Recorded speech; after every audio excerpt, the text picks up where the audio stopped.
Welcome back. I'm Tedward. Welcome to Rhode Island and welcome to the 2023 Chevrolet Silverado ZR2. And we've done some videos with the ZR2 before, but now I have one for the week and I want to talk about what it's really like to live with, because it's not all just accelerations and redlining. At some point, you're going to have to drive this truck to work. You're going to need to park it at the grocery store and you're going to need to use it in your everyday life. And how does that fit in? Now, because the ZR2 is the top trim of the Silverado, it kind of has to compete with the likes of the F-150 Raptor and unfortunately even the TRX. This is a 420 horsepower naturally aspirated 6.2 liter V8. That doesn't compete with a 720 horsepower behemoth from Dodge, or Ram I should say, but it doesn't have to. Those are overkill. This is not underpowered. It is not underdressed. It is actually the Goldilocks zone because it's just right. So this crew cab, obviously 4 doors, plenty of room for people and things. You've got a nice truck bed with a tonneau cover, optional of course. And the big story about the ZR2 is that this is the most focused off-road truck that Chevrolet makes. So you've got these big old skid plates under here to protect everything. You have monster Goodyear tires with a ton of sidewall. Man, these things are actually outrageous. But the big story is that you've got the Multimatic suspension, which is going to help you cover ground without any issue. There's a ton of ground clearance on here. So what this doesn't do is it is not a Baja car. This is not the Raptor where you're going to go drive this at 75 miles an hour down a dirt road. And you sure could, but it's not going to be quite as soft and cushy. But overall, this thing is massive. Look at the hood. It's very Camaro. And I do have to say, I apologize for all the bird droppings. Maybe we should clean this up a little bit. But this looks like a Camaro, and I gotta say, it's a little frustrating when you're driving it because it's okay to have a giant truck, but you want to have visibility. And if, I'm 5'9", if I'm here, a child standing or crossing the road, if you look down at your phone, you check something on the infotainment screen, and then you're like, all right, great, no one's in front of me at this stop sign or red light, you start going. Like, you might want to use that camera down here once in a while. So that's also cool because this has a washer nozzle. So when you do deploy the windshield wiper washers, this will blow off dirt from the camera. Now this one's a little more heavily optioned than the truck that we drove before because you can put this tailgate down, sure, but you can also lower this in order to have a step. So this is a lot easier to get into if I can get the thing down. But yeah, so then look at that. That's great. We can pull up our tonneau cover.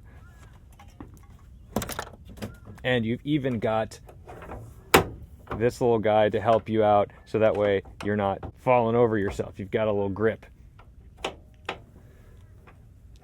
In the rear, not an incredible space back here in terms of creature comforts, but it does the job. It's a bench seat that you can fit 3 people. You've got this armrest that folds down with cup holders, and my favorite, this little hidden cubby compartment behind there. So if you do need to hide something that you don't want people finding, that's probably your best bet. This, of course, will fold up for extra space, and you've got more luggage availability down there for some other tools. Being more heavily optioned, it also has 3 setting heated rear seats. All right, cool. Let's jump in the front and start it up. I do wish that these came out a little further because they want to be a step, but they're not. Obviously, they're designed to guard the chassis so you don't bash up the truck on a rock, but still, I feel like if, I want to step on this, but you can't, there's no good way to do it. So that's a little bit annoying. Up front, I've got wireless charging for my phone, loads of space, and a cup holder for my Yeti. Doing the job. We can hit our foot on the brake and start stop. Jumps right to life with a familiar UX. But this is when you start to realize, boy, oh boy, am I in a big truck? Because I can't see a whole lot there. But fortunately, we do have these cameras. The cameras are very helpful, and that's going to make this a lot more easy to park and navigate things, because when you can't see what's going on, I tell you, you feel like you're going to do some damage to other things, not the truck. You will likely not damage this truck because there's not a curb in the world that's going to destroy it, but you don't want to go having to replace public property because you smashed it up with your Silverado. So before we get driving, I just want to let you know what this thing has. Its total price, $77,400. The options, the big heavy hitter options, the fact that it's got the technology package, hard tonneau cover, the rocker guards, the multi-flex gate, the power sunroof. That'll pretty much do it. To put it in drive, we got to hit this little button on the side, knock it down, and away we go. I am, in fact, going to check my cameras real quick just to make sure that there is nobody in front of me. I do not want to kill a child in a state park.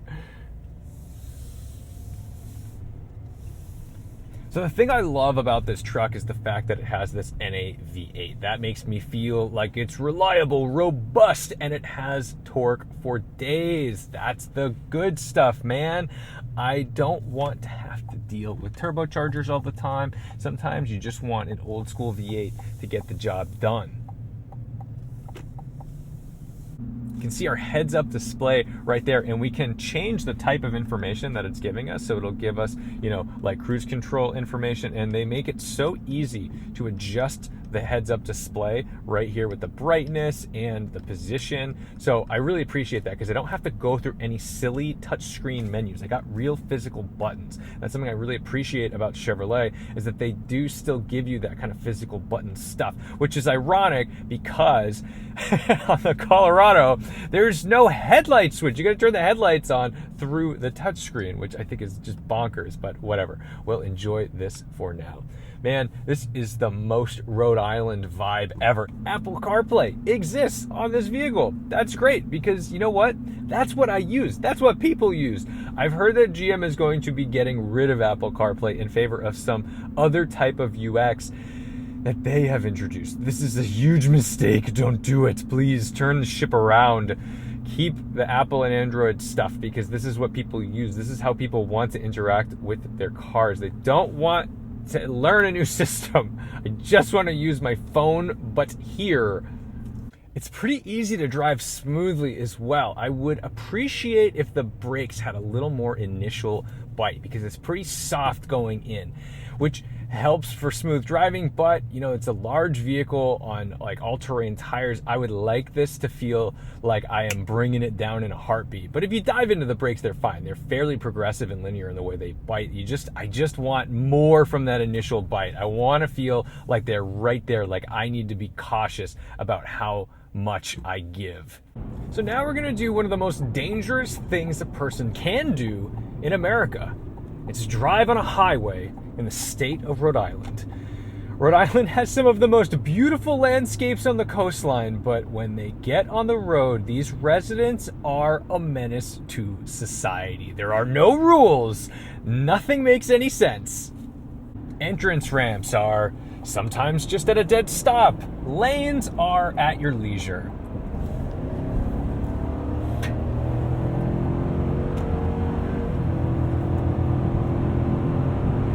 And thankfully, with our 10-speed automatic transmission in this thing, even though we're not working with 500, 600, 700 horsepower like the competition, it stays in the power band and it keeps pulling like a freight train. So I really love the way this thing shifts, which makes it amazing to commute in.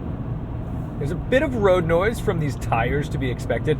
However, the truck's well insulated, so I don't have intrusive road noise. I know those tires are there, but I don't want normal road tires on my ZR2. I want to be able to get in the mud. I want to be able to off-road. I want to be able to get unstuck.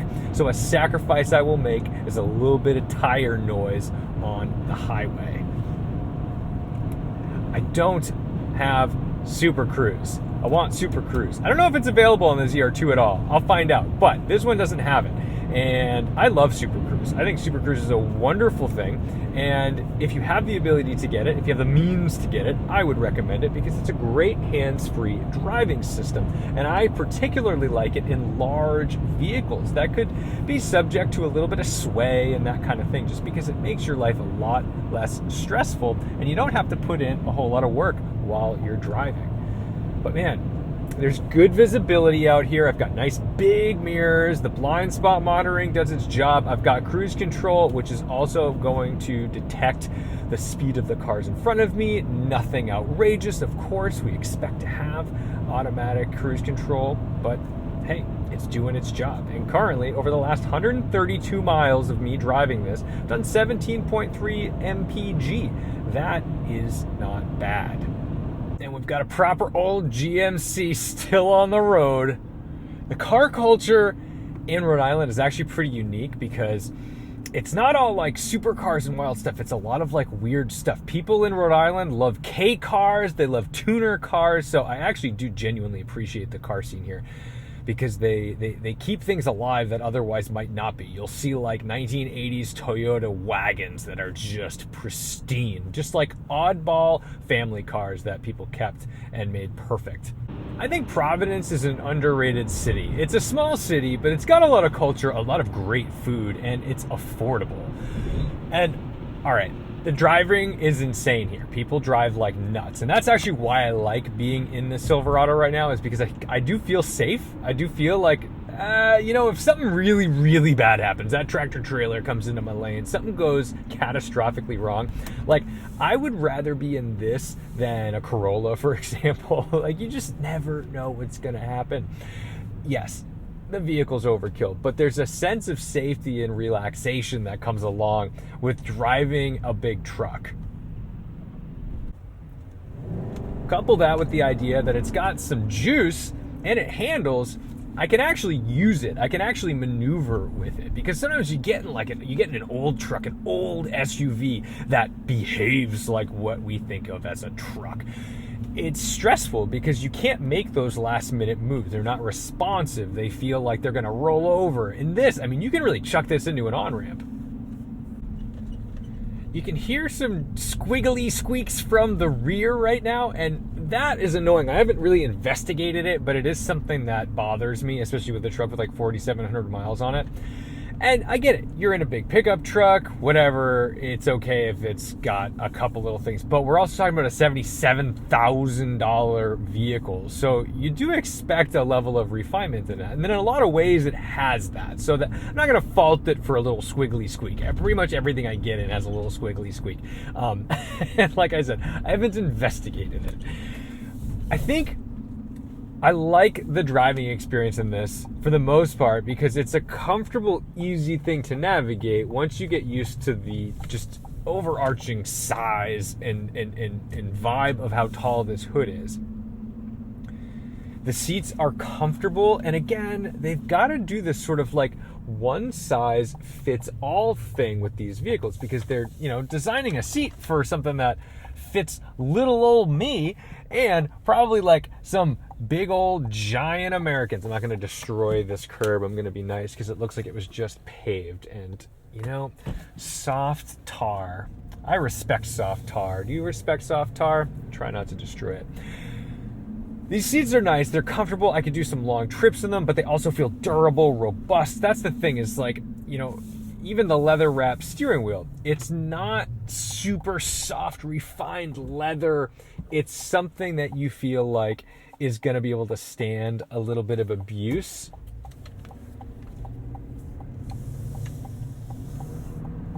And that makes sense.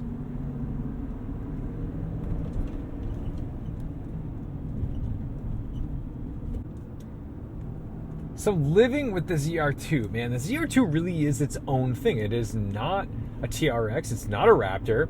It's a little stiffer than those vehicles. It's probably more off-road capable than those vehicles.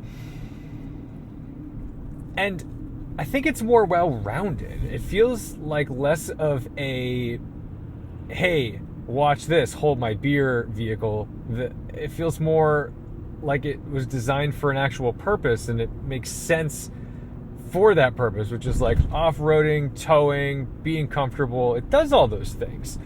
It's large, and if you don't need this thing, then you step down a little bit and you go for the ZR2 Colorado when it comes out. I think that's probably a reasonable compromise. But yeah, man, this thing pretty much rocks. I like driving it. I would totally be happy shoving a ton of stuff in the bed, putting all my buddies in it, and running up to the mountains for a ski trip or something.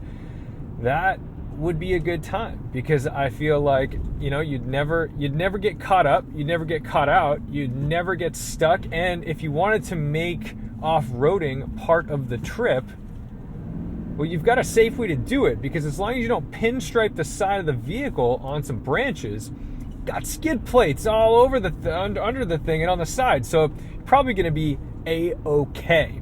I also think the size of the vehicle in terms of its width makes more sense for a road-going vehicle than the TRX or the Raptor. Those are difficult to park. You know, you still need to put it in a business parking lot, or, you know, God forbid you go into the city and you got to go into a tight parking garage in Chinatown in Boston. Like, good luck in those cars. This thing, it'll fit. It'll do the job. It'll be tight, but it'll fit, and you won't be panicking the whole time, especially because you got the camera. So, thank you guys so much for watching, liking, commenting, and subscribing. Don't forget to respect the drive, and I'll see you in the next one.